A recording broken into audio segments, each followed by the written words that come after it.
It seems like already in 2024, we've seen so many massive failures in the gaming industry. Some of them may be high-profile, high-budget games like Concord, like what we saw with Rocksteady and Suicide Squad Kill the Justice League, games that cost hundreds of millions of dollars and fall flat on their face, or whether it's even lower profile, smaller releases, something like Dustborn. But of course, what do so many of these games have in common? The desire to push a message, whether it's in the game itself or just simply the creative team wanting to insert their own ideology everywhere they possibly can. And what gamers have been asking for is just get back to entertainment. Just get back to great gameplay, fun games that people can sit there and play and have fun with and escape the world for a little while. And it looks like we have another one of those with Space Marine 2, already pulling big numbers, consistently over 100,000, upwards of 200,000 at times people playing this game. Space Marine 2 boss and former id Software CEO reckons the Warhammer hit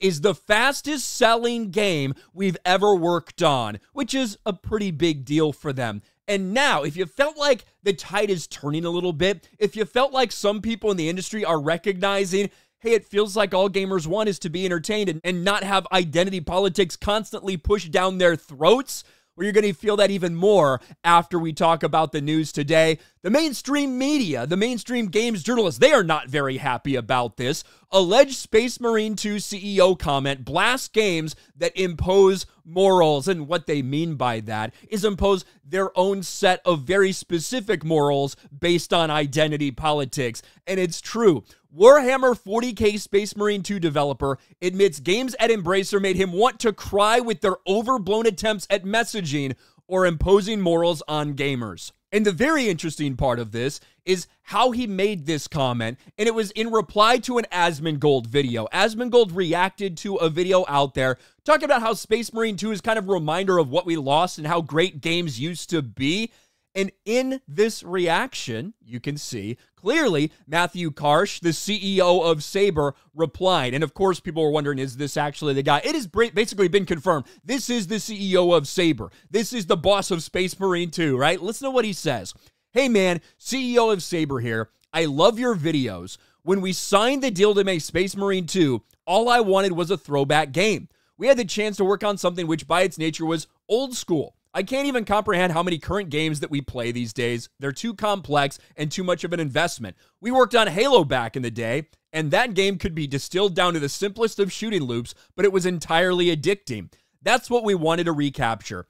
I hope that games like Space Marine 2 and Black Myth Wukong are the start of a reversion to a time when games were simply about fun and immersion. I spent some time as the COO at Embracer, and I saw games there that made me want to cry with their overblown attempts at messaging or imposing morals on gamers. We just want to do some glory kills and get the heart rate up a little. For me, it's about what games should be about. BTFO to so many of these woke developers, these woke mainstream media members out there who are constantly pushing this stuff down your throats and saying, this is what we need to give to people, regardless of how often gamers rebel against it. This is what we need more of in all of entertainment, to be honest, not just in gaming. This is a problem everywhere in the modern day entertainment industry. But he hits the nail on the head. This is one of the reasons why Black Myth Wukong, regardless of how anyone feels about a game specifically made in China, the game itself, it's not trying to push any political agenda. It's simply supposed to be an entertaining story and great gameplay that you can get invested in, that you can have fun with. That's why it sold millions and millions and millions of copies. That's why Space Marine 2 right now is doing so well, because they rejected the notion of needing to push that shit and instead just focused on the game itself. Even the creative director of the game followed up right here. Let's see what he says.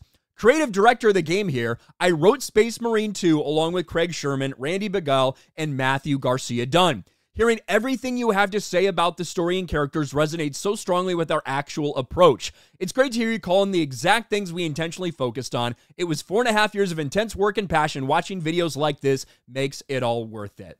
It is going to trigger so many people in the media. The idea that, one, he would watch an Asmongold video and love Asmongold's channel, but two, that he really is calling out so many of the bullshit DEI efforts in the gaming industry, which have led to the state of the industry as we know it, that he's pushing back on all that and instead wants people to get back to focusing on the games themselves, not all the ancillary bullshit. So the Saber Interactive CEO agrees with Asmongold, agrees with the millions of gamers out there that want woke bullshit to stop being pushed in their games and instead focus on entertainment and immersion. You gotta love it. What do you guys think about this? Let me know in the comments section below. Smash a like button, subscribe to the channel, ring the bell for notifications, share this video out there, and I'll talk to you later.